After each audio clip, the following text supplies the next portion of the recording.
Hello everyone, हमारे YouTube channel अध्ययन समय में आप सभी का स्वागत है। आई होप आप सभी अच्छे होंगे। आज की वीडियो में हम डिस्कस करेंगे साइकोलॉजी के क्वेश्चंस को जो कि प्रीवियस ईयर में पूछे गए हैं। आई होप आपके लिए मेरी वीडियो आपके एग्ज़ाम के लिए हेल्पफुल रहे और अपना फीडबैक कमेंट बॉक्स में ज़रूर लिखकर बताएं कि आपको वीडियो कैसी लग रही है और चैनल को प्लीज़ सपोर्ट करें। तो चलिए वीडियो को स्टार्ट करते हैं। क्वेश्चन नंबर 1 है ability to learn by observing a model or receiving instructions without reinforcement is called ability learn करने की किसके थ्रू ऑब्जर्विंग ऑब्जर्वेशन के थ्रू और इंस्ट्रक्शन को रिसीव करने के थ्रू लर्निंग की जो एबिलिटी है जिसमें कि रिइंफोर्समेंट नहीं दी जाती उसको क्या बोला जाता है। ऑप्शन ए है contingency, option B social learning, option C cognitive learning, option D instrumental learning. Contingency का मतलब है कि जहाँ पर जो है बिहेवियर और उसके कॉन्सिक्वेंसेस में जो है रिलेशन देखने को मिलता है। मतलब जो आप बिहेवियर करोगे, जो कॉन्सिक्वेंसेस होंगे बिहेवियर के वो किस पर डिपेंड करते हैं, बिहेवियर पर डिपेंड करेंगे। पॉजिटिव कॉन्सिक्वेंसेस आएंगे तो बिहेवियर कैसा होगा, पॉजिटिव होगा। और नेगेटिव कॉन्सिक्वेंसेस देखने को मिलेंगे तो बिहेवियर कैसा होगा, नेगेटिव होगा। तो कॉन्टिजेंसी में जो है बिहेवियर और उसके कॉन्सिक्वेंसेस के बीच में जो रिलेशन होता है वो डिपेंडेंट होता है बिहेवियर पर। ऑप्शन बी है social learning.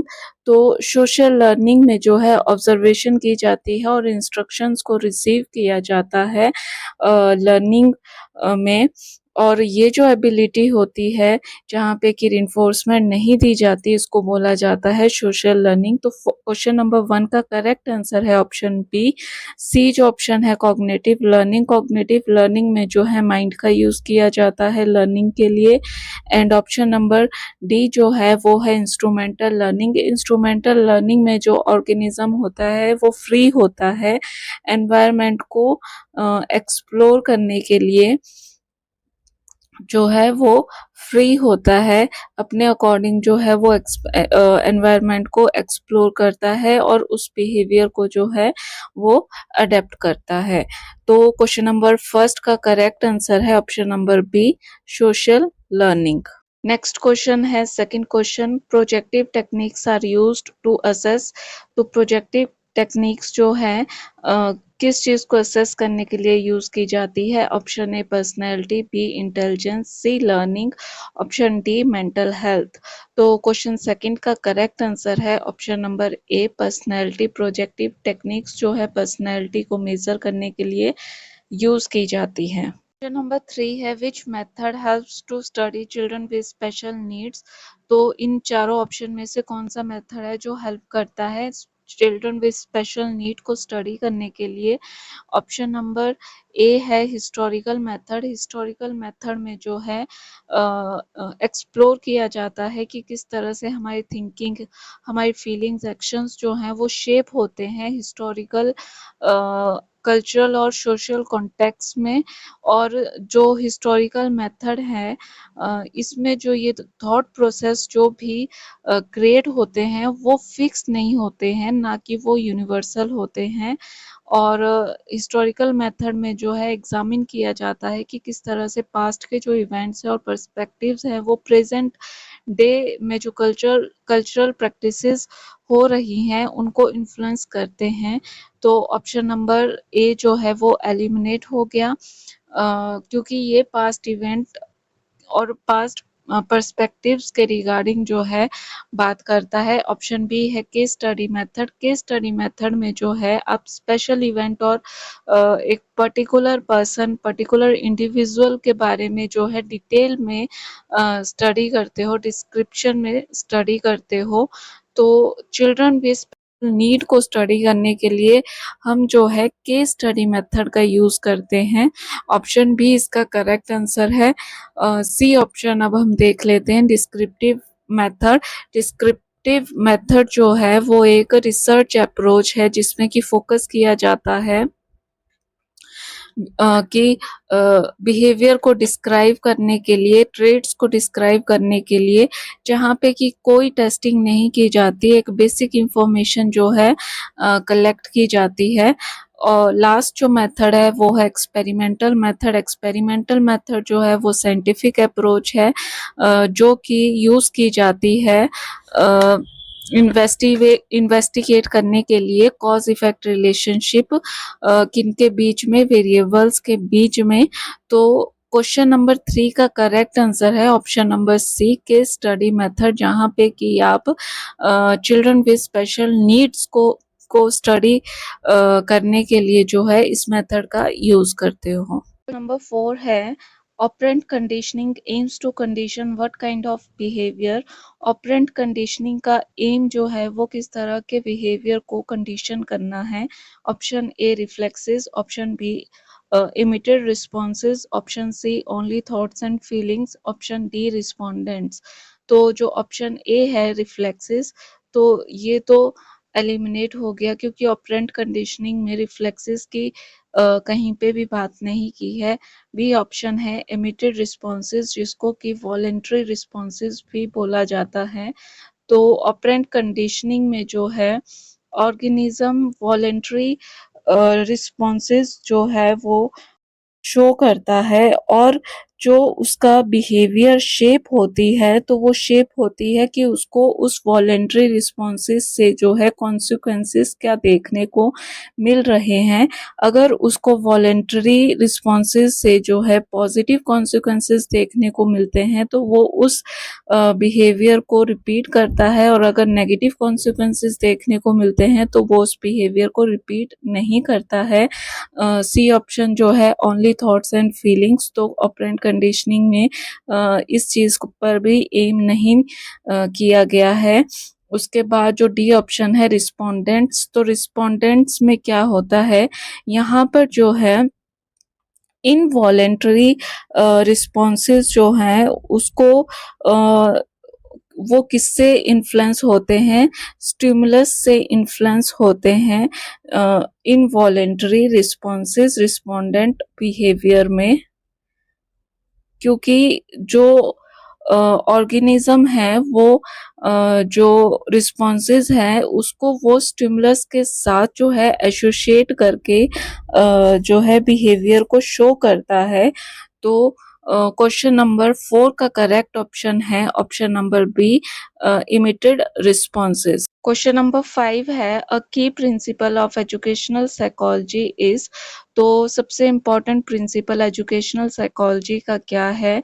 Option A one size fits all teaching, की एक ही जो मेथड है टीचिंग का वो सबके लिए फिट होता है। ऑप्शन बी डिफरेंशिएटेड इंस्ट्रक्शन, इसका मीनिंग है कि स्टूडेंट के नीड के अकॉर्डिंग इंस्ट्रक्शन देना, क्योंकि हर स्टूडेंट जो होता है वो यूनिक होता है और उसका लर्निंग स्टाइल भी डिफरेंट होता है। तो क्वेश्चन नंबर 5 का जो करेक्ट आंसर है की प्रिंसिपल एजुकेशनल साइकोलॉजी का है डिफरेंशिएटेड इंस्ट्रक्शन। सी जो ऑप्शन दिया है exclusive focus on content knowledge, तो कंटेंट नॉलेज में इतना फोकस नहीं जाता। डी टीचर सेंटर्ड क्लासरूम, तो एजुकेशनल साइकोलॉजी ये बोलती है कि क्लासरूम किस तरह का होना चाहिए, करिकुलम किस तरह का होना चाहिए, स्टूडेंट सेंटर्ड करिकुलम के ऊपर जो है एजुकेशनल साइकोलॉजी फोकस करती है। तो क्वेश्चन नंबर 5 का करेक्ट आंसर है option number B differentiated instruction. Question number 6 है degree of consciousness about thinking feelings and actions is. तो किसकी डिग्री, कॉन्शियसनेस की डिग्री थिंकिंग के बारे में, फीलिंग्स क्या फील कर रहे हैं, कौन से एक्शंस जो हैं परफॉर्म कर रहे हैं, उस चीज़ की जो कॉन्शियसनेस होती है पर्सन में, तो वो जो डिग्री होती है प्रेजेंट कॉन्शियसनेस की अपनी थिंकिंग के बारे में, फीलिंग्स के बारे में क्या फील करते हैं, एक्शंस के बारे में, तो उसको जाता है। Option A self awareness, B self control, C self respect, D self confidence. तो क्वेश्चन नंबर 6 का जो करेक्ट ऑप्शन है वो है सेल्फ अवेयरनेस, जहाँ पे कि पर्सन जो है कॉन्शियसली अवेयर होता है अपनी थिंकिंग प्रोसेस के बारे में, थॉट प्रोसेस के बारे में, फीलिंग्स के बारे में, क्या वो फील करता है और किस तरह से वो एक्शन जो है परफॉर्म करता है। तो सेल्फ अवेयरनेस क्वेश्चन नंबर 6 का जो है वो करेक्ट आंसर है। क्वेश्चन नंबर 7 है evaluation of self based on reflections और social comparison is known as. तो जब आप सेल्फ अपने ऊपर जो है इवैल्यूएशन करते हो कि हमारा बिहेवियर किस तरह से रिफ्लेक्ट हो रहा है और सोशल बिहेवियर को कंपैरिजन करते हो कि हम सोशल एनवायरनमेंट में जो है किस तरह से बिहेवियर कर रहे हैं, किस तरह से बिहेव कर रहे हैं दूसरे लोगों के कंपैरिजन में, तो उसको क्या बोला जाता है। Option A self awareness. Self awareness हमने पिछले क्वेश्चन में देखा, अवेयरनेस होती है अपने थॉट प्रोसेस के बारे में, फीलिंग्स और एक्शंस के बारे में जो हम परफॉर्म करते हैं। ऑप्शन बी है सेल्फ एस्टीम। तो क्वेश्चन नंबर 7 का करेक्ट आंसर है option number B self esteem, जहाँ पे कि हम सेल्फ बेस्ड इवैल्यूएशन करते हैं कि हम जो है हमारा बिहेवियर किस तरह से रिफ्लेक्ट हो रहा है सोशल एनवायरनमेंट में, और अदर पर्सन के साथ कंपैरिजन करते हैं कि वो जो है किस तरह से सोशली बिहेव कर रहे हैं और हम किस तरह से बिहेव कर रहे हैं। तो क्वेश्चन नंबर 7 का करेक्ट ऑप्शन है option number B self esteem. Question number 8 है educational psychology is relevant to. Option A classroom teachers, B social administrators, C parents and care givers, option D all of the above. तो educational psychology इन सभी के लिए relevant होता है, चाहे वो क्लासरूम टीचर्स हो, क्योंकि उनको एजुकेशनल साइकोलॉजी का अगर नॉलेज होगा तो वो स्टूडेंट की नीड्स को समझ पाएंगे, टीचिंग मेथड्स को समझ पाएंगे कि स्टूडेंट के नीड के अकॉर्डिंग उनको कौन से टीचिंग स्ट्रेटजीज का यूज़ करना है। सोशल एडमिनिस्ट्रेटर्स जो है अगर उनको एजुकेशनल साइकोलॉजी का नॉलेज होगा तो वो करिकुलम को उस तरह से जो है डिज़ाइन कर पाएंगे और सोशल एडमिनिस्ट्रेशन जो है वो उस तरह से जो भी प्रोग्राम्स होंगे उनको कंडक्ट कर पाएंगे। सी पेरेंट्स एंड केयर की, तो उनको भी नॉलेज होना चाहिए एजुकेशनल साइकोलॉजी का, ताकि वो अपने बच्चे के वीकनेस और स्ट्रेंथ्स को जान सके कि उनका इंटरेस्ट किस चीज़ में है। तो पेरेंट्स और केयर गिवर्स के लिए भी एजुकेशनल साइकोलॉजी का नॉलेज होना जो है ज़रूरी है। तो क्वेश्चन नंबर 8 का करेक्ट ऑप्शन है option number D all of the above. Number 9 है dash is not an element of creativity. तो चारों ऑप्शन में से बताना है कि कौन सा एलिमेंट जो है क्रिएटिविटी का एलिमेंट नहीं है। Option A memory, B fluency, C flexibility, D originality. तो क्रिएटिविटी के जो हैं वो 4 एलिमेंट्स होते हैं। सबसे पहले फ्लुएंसी भी क्रिएटिविटी का एलिमेंट है, फ्लेक्सिबिलिटी भी क्रिएटिविटी का एलिमेंट है, ओरिजिनलिटी भी क्रिएटिविटी का एलिमेंट है, बट जो मेमोरी है वो क्रिएटिविटी का एलिमेंट नहीं है। तो क्वेश्चन नंबर 9 का करेक्ट आंसर है ऑप्शन नंबर ए। जो 4th एलिमेंट होता है क्रिएटिविटी का वो है इलेबोरेशन। क्वेश्चन नंबर 10 है which of the following is the SR theory of learning without reinforcement. तो हमको बताना है कि इनमें से जो है कौन सी थ्योरी है जो कि एसआर लर्निंग थ्योरी है जिसमें कि रिइंफोर्समेंट की इम्पोर्टेंस नहीं है। ए ऑप्शन है थॉर्नडाइक्स ट्रायल एंड एरर थ्योरी। तो थॉर्नडाइक की जो ट्रायल एंड एरर थ्योरी है उसमें जो है रिइंफोर्समेंट की को इम्पोर्टेंस दी है, क्योंकि ट्रायल एंड एरर थ्योरी में जो ऑर्गेनिज्म वो रिइंफोर्समेंट यानी कि वो रिवॉर्ड को गेट करने के लिए ही जो है ट्रायल एंड एरर मेथड का यूज़ करता है। सेकंड जो ऑप्शन है स्किनर्स ऑपरेंट कंडीशनिंग थ्योरी। तो जो स्किनर की ऑपरेंट कंडीशनिंग थ्योरी है इसमें जो है रिइंफोर्समेंट को इम्पोर्टेंस दी है स्किनर ने, क्योंकि स्किनर ने जो अपना एक्सपेरिमेंट किया था उसमें जो है बिहेवियर को रिइंफोर्समेंट बिहेवियर को कब रिइंफोर्समेंट दी जाती है, जब वो पॉजिटिव कॉन्सिक्वेंस शो करता है, और अगर नेगेटिव कॉन्सिक्वेंस शो करता है तो बिहेवियर की अवॉइडेंस होती है। तो स्किनर ने जो है रिइंफोर्समेंट को इम्पोर्टेंस दी है। देन सी ऑप्शन है हल रिइंफोर्समेंट थ्योरी, तो इसमें भी रिइंफोर्समेंट को इम्पोर्टेंस दी है हल ने।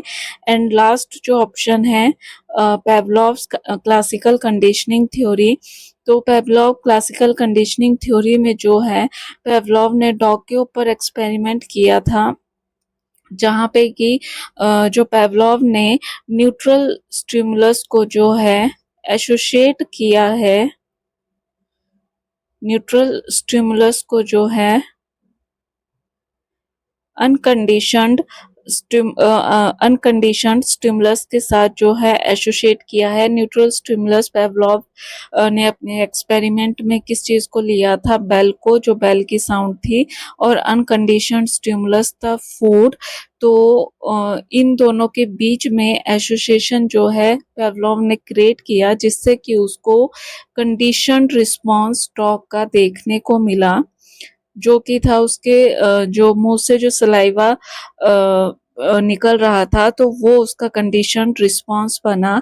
तो पेवलोव ने सबसे पहले तो अनकंडीशनड स्टिमुलस डॉग के सामने रखा था, जो कि फूड था। फूड को देखकर सलाइवा जो है डॉग के मुंह में आया था। उसके बाद उसने पेयरिंग की थी न्यूट्रल स्टिमुलस और अनकंडीशनड स्टिमुलस की, बेल और फूड की जो है उसने पेयरिंग की थी। तो उसको जो है जब भी बेल बजती थी तो फूड प्रेजेंट होता था, तो फूड को देखकर जो है वो लार जो है डॉग की टपकती थी। और लास्ट में पेवलोव ने क्या किया था कि अब उसने बेल की साउंड तो की थी, बट उसने फूड को प्रेजेंट नहीं किया था, पर फिर भी डॉग के मुंह से लार जो है वो आ रही थी। तो जो पेवलोव है उन्होंने अपने एक्सपेरिमेंट में जो है इम्पोर्टेंस किस चीज को दी थी, उन्होंने जो है स्टिमुलस की पेयरिंग की थी रिपीटेशन में, और उस जो स्टिमुलस की उन्होंने पेयरिंग की है, तो पेयरिंग के थ्रू ही, स्टिमुलस की पेयरिंग के थ्रू ही जो है उन्होंने बिहेवियर को जो है कंडीशनड बिहेवियर बनाया था। तो क्वेश्चन नंबर 10 का जो है करेक्ट ऑप्शन है ऑप्शन नंबर डी, जहाँ पे कि पेवलोव ने रिइंफोर्समेंट का इम्पोर्टेंस नहीं दी थी। यहाँ पे उन्होंने इम्पोर्टेंस दी थी स्टिमुलस की पेयरिंग की, और पेयरिंग कर इन स्टिमुलस में जो है एसोसिएट करके उन्होंने जो है कंडीशन बिहेवियर को जो है कंडीशन रिस्पॉन्स में जो है अनकंडीशन बिहेवियर को कंडीशन बिहेवियर में जो है कन्वर्ट किया है। तो क्वेश्चन नंबर 10 का करेक्ट ऑप्शन है option number D. I hope आपको वीडियो इंफॉर्मेटिव लगे और आपके लिए, आपके एग्जाम के लिए वीडियो हेल्पफुल बने, ये मैं होप करती हूँ। मेरे चैनल को प्लीज सपोर्ट करें, आपका सपोर्ट ही है जो मुझे वीडियोस बनाने के लिए मोटिवेशन देता है। Thank you so much for watching the video. Channel को सपोर्ट करने के लिए चैनल को लाइक करें, कमेंट करें, शेयर करें, सब्सक्राइब करें एंड बेल आइकन पर ज़रूर क्लिक करें।